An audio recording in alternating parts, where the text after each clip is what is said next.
I gave the order to take down these three objects. A woman is considered to be in her prime in her 20s and 30s, and Dawn has the day off. Half the people are in poverty. China is not our enemy. This is disgusting.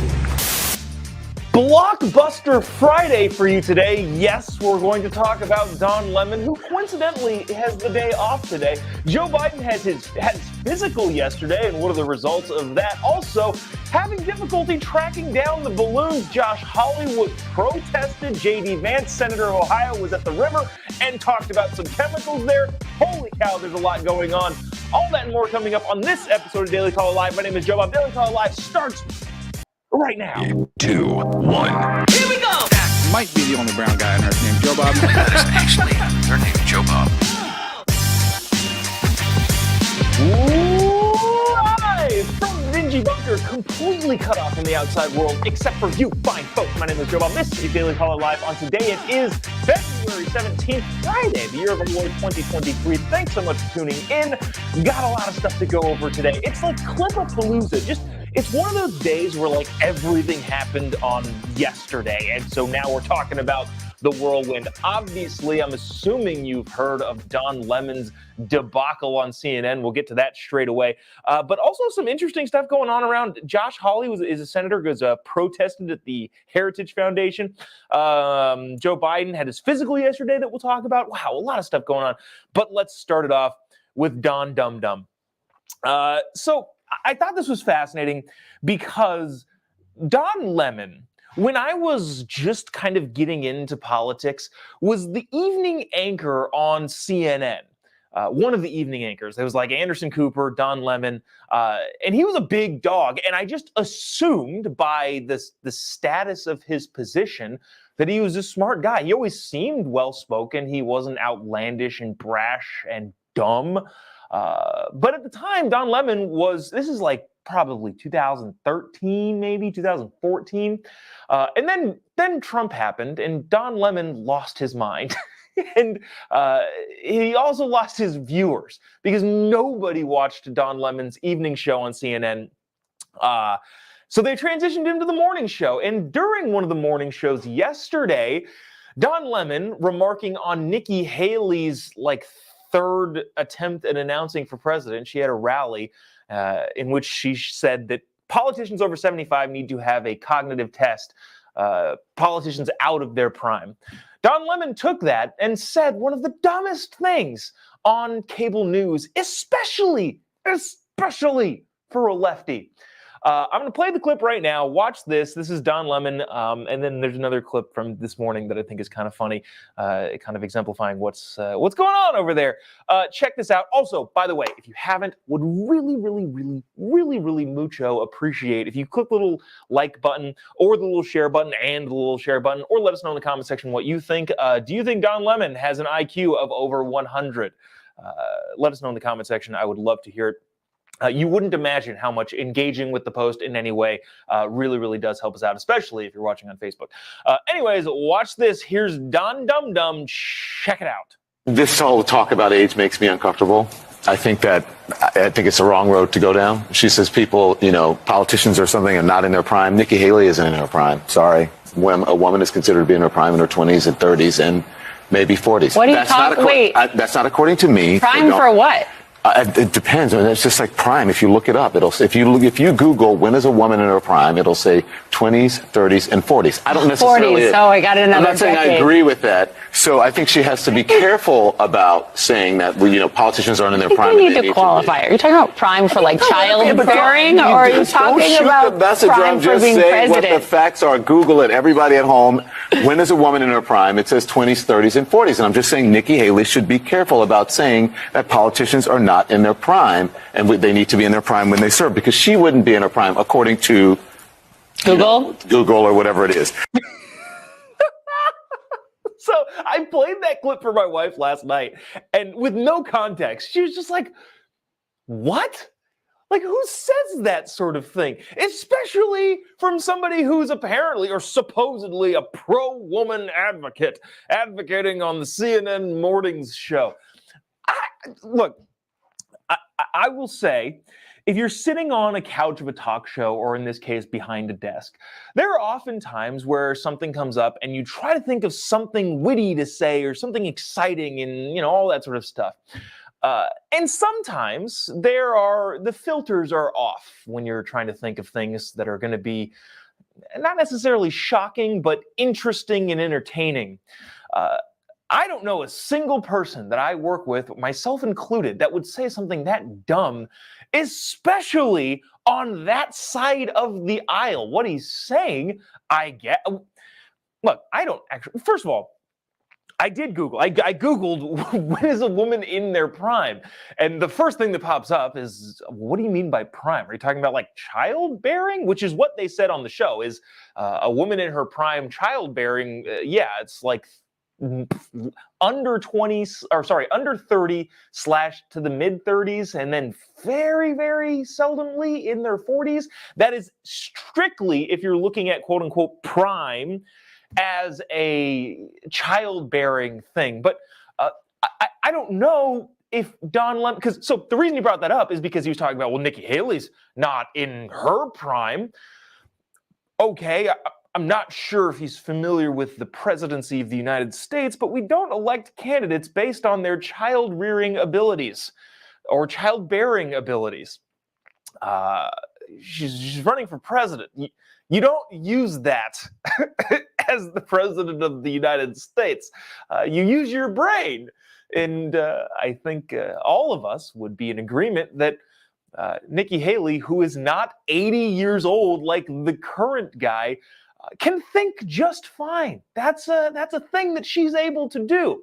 And if you're talking about the variables that make somebody a good president, a good fit for the presidency or not, and saying, well, women are, in their 20s and 30s, are you saying that they should be the president? I'm confused at what he's getting at there.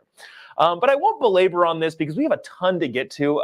But basically, the bottom line is that Don Lemon, who in getting into politics, thought was a smart guy. I would be shocked when people, this is like in 2013, 14, didn't know who Don Lemon was. He's like the primetime anchor on CNN, like big time guy. Had to be a smart dude. Turns out that he is not. And this is not just a single incident where he's like said something incredibly stupid. This happens a lot. So Don Lemon doing that. This is just a very, very short clip that I thought was funny. This is from this morning on that CNN morning show. Check this out.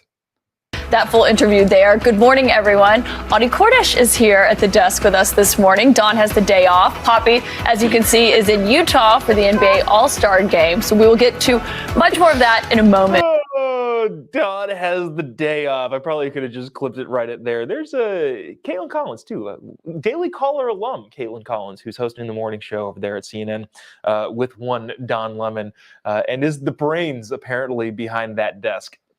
There's that. Doris says Don Lemon is a true lemon, and I hope that that's not an insult to lemons. I like it. Ryan says Don is the only as smart as the teleprompter. I love that. Yeah. Good old Don.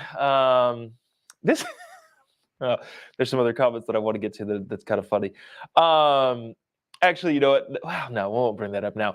All right, let me get to this. This is, so Joe Biden yesterday had his physical. All right, did you know that he had his physical? He also had a UFO press conference. So let's first get to this. Yesterday, Joe Biden had the physical that every president has, I believe, around this time of the year.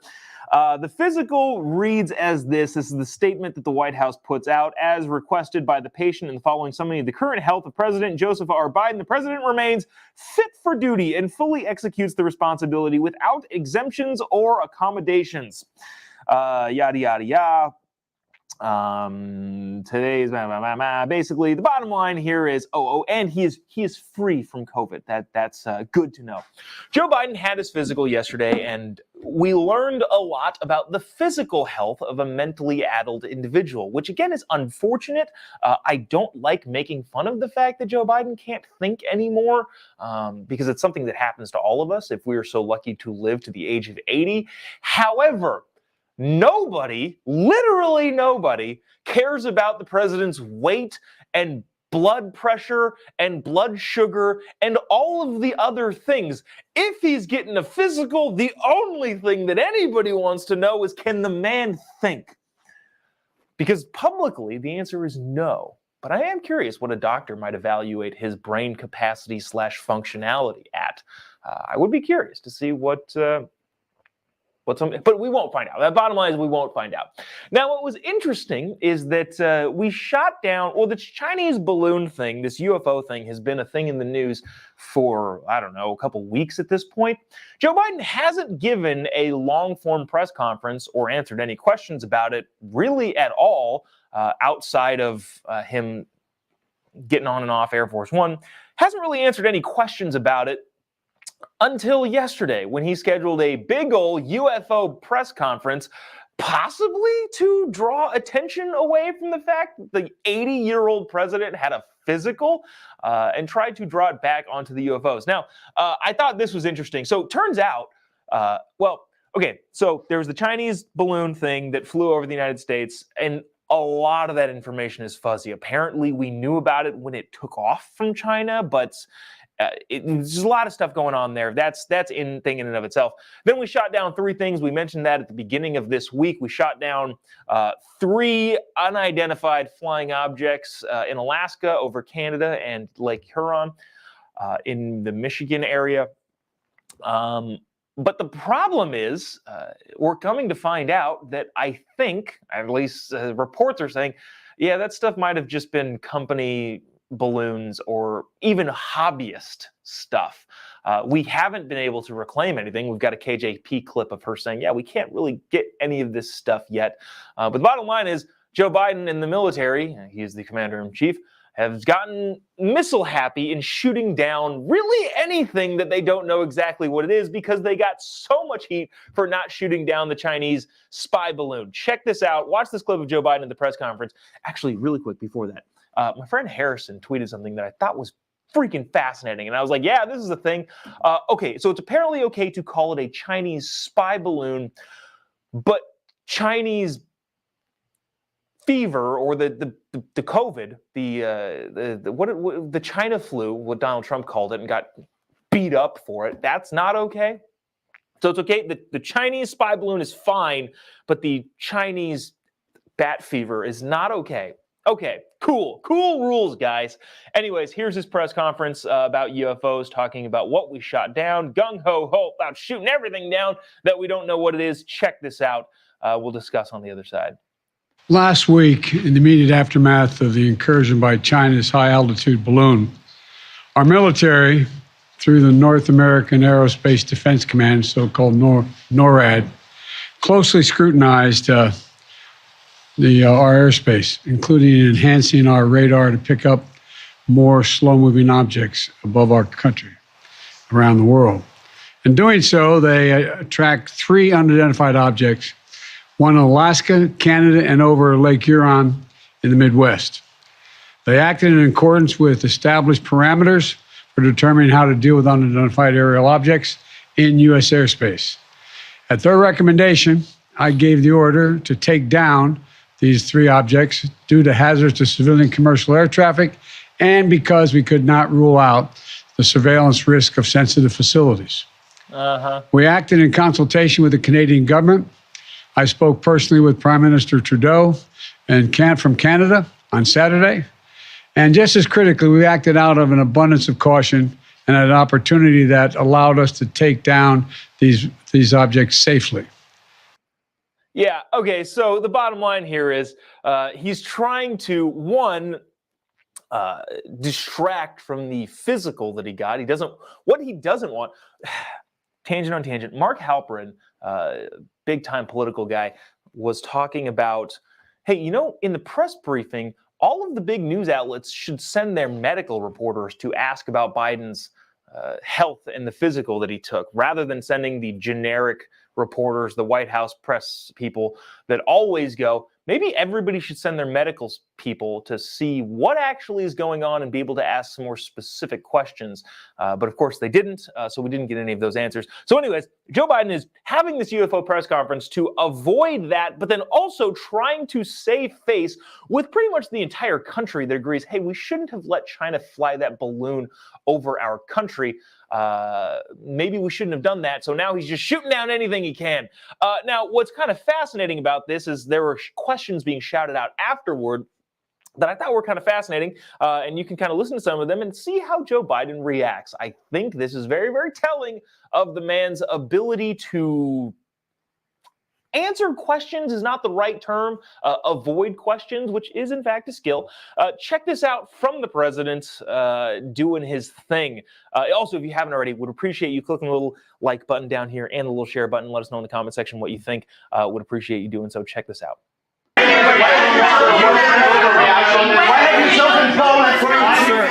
Sir, the question wasn't. There's been criticism. There's been criticism that this was. There's been criticism that this. Trying to compromise by your family's business relationship. Sir, Mr. President, there has been criticism. Did you overreact? Mr. President, there has been criticism that this was an overreaction that was done because of political pressure. You come to my office and ask the question when you have more polite people. Mr. President, why have you chosen Poland for your trip to mark anniversary of the war? And what's your message? What? When are you speaking to President Xi, Mr. President? So even the reporters there are asking, like, hey, is there any sort of, are you going to say anything about the fact that maybe this is an overreaction? We're just shooting down everything because you failed to react? Remember, I mentioned this last time we were talking about the balloon. In the Situation Room, when the Obama administration was making the decision to take out Osama bin Laden, Joe Biden was the only no vote. Literally everybody else, Obama, Lou Panetta was in the room, Hillary Clinton was in the room. Everybody voted yes, let's go take out Osama bin Laden. And Joe Biden said, I don't think we should do that, which seems to be the case with this Chinese spy balloon also. All right, I want to play this really quick. This is not really all that interesting. It's just kind of fascinating from the whole, like, well, we wanted, because remember, one of the White House's initial responses to shooting the balloon over the ocean was, well, we wanted to be able to retrieve all of the data. Well, that's not entirely possible, according to KJP. Just watch this really quick and we'll move on. But again, because of the weather, because it is February and it has been very difficult to get the debris from the objects, it has taken us some time.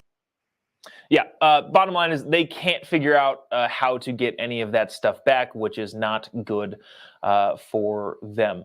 All right, you know what? Actually, we'll go here really quick before we go to this Josh Hawley thing getting interrupted at the Heritage Foundation. I want to make this headline bigger. This is NBC News talking, this is like late last night, they put out this. Immunity acquired from a COVID infection is productive. Let me take that again, because apparently I can't read this morning. Immunity acquired from a COVID infection is as protective as vaccination against severe illness and death, study finds. The immunity generated from an infection was found to be at least as high, if not higher, than that provided by 2 doses of an mRNA vaccine. Can everybody see this? Is this big enough for everybody to see the headline on NBC News that is out now, finally talking about the natural immunity component, which you were banned from the internet talking about natural immunity, even though it was the obvious thing. Natural immunity in literally every disease. I don't know about every single disease. I'm not a doctor, and if you're coming here for your medical advice, I would advise you to go somewhere else. But everything that I can think of is if you have natural immunity, you're going to be better off, just in general. That's not including comparing it to any sort of vaccination of any kind. But now NBC finally out with something that they themselves aided in censoring for the last 3 years. So there's that. This is one of those where, like, does saying I told you so get old? In this case, I think it does. So we'll move on to this because we got a bunch of stuff to power through. I wanted you to watch this. This is kind of interesting. This is Josh Hawley is talking to the Heritage Foundation. Heritage Foundation is a conservative think tank organization. Josh Hawley, senator from Missouri, very, very sharp dude, Josh Hawley. He was talking, and some lady came up with a sign trying to, I don't even want to call this a protest because it's a weird, I'm just going to play this video and you can decide what's going on here from there. I do think it's funny, though. Keep your eye on the security guy who's removing her. He's got a smile on his face. He's just like, this is not going to do anything. And if anything, it's just going to hurt your cause, young lady.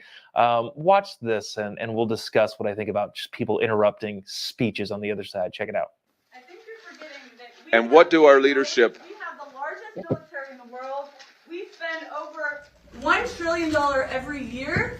And the state, your state of Missouri, is over half of people are in poverty. China is not our enemy. The climate crisis is. We need to be this serious about the climate crisis. That is, we need diplomacy in Ukraine and with China. We are continuing to have more aggression with China, and we are spending more on our military than 100 countries combined. The climate crisis is our common threat. It's interesting. This administration wants to use the climate crisis as a justification for its agenda in Ukraine and elsewhere. Maybe they ought to visit with that. Yeah. So, wow, there's a lot of things going on there. China is not our enemy, she said. The climate is. Okay. Look, as a person who does like the environment a lot, and I do everything I can to protect it, let's not. Let's not with that. Yeah, if you want to be realistic about the world and how it operates, China is most definitely the biggest enemy of the United States at the moment.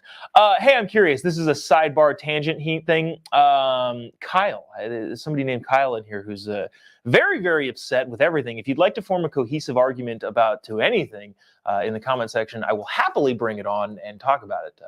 Unfortunately, I don't think you'd be able to, but if you would like to, first of all, thanks for watching, even though you disagree. If you'd like to, the comment section is wide open.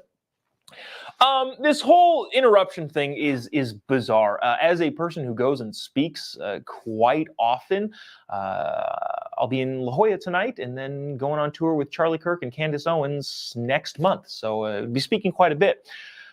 Not necessarily someone that is foreign to these sorts of interruptions. And I will tell you, either side, anybody interrupting any speaker just for the sake of interrupting, you're not doing your side any benefit. Like this lady with her sign walking up to the podium and yelling. I guarantee you that clip is being used more for conservatives raising money to do whatever they want, and probably the exact opposite of what she wants, than it is for her group. Nobody on her side is like, yes, more of this.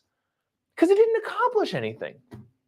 And so, if you're looking to interrupt a speaker because you don't like what they say, I guess try it. I'm not saying try it. I'm not encouraging that sort of stuff. What I'm trying to say is that it doesn't work. It doesn't have the effect that you think it does. A young lady who is thinking that she's making a difference by interrupting a senator while he's giving a speech to talk about how China is not an enemy. If you're going to interrupt, have a good point. Of course, that is not a good one in this case. All right, I want to move to this. So this seems to be a growing bipartisan thing. This craziness in Ohio.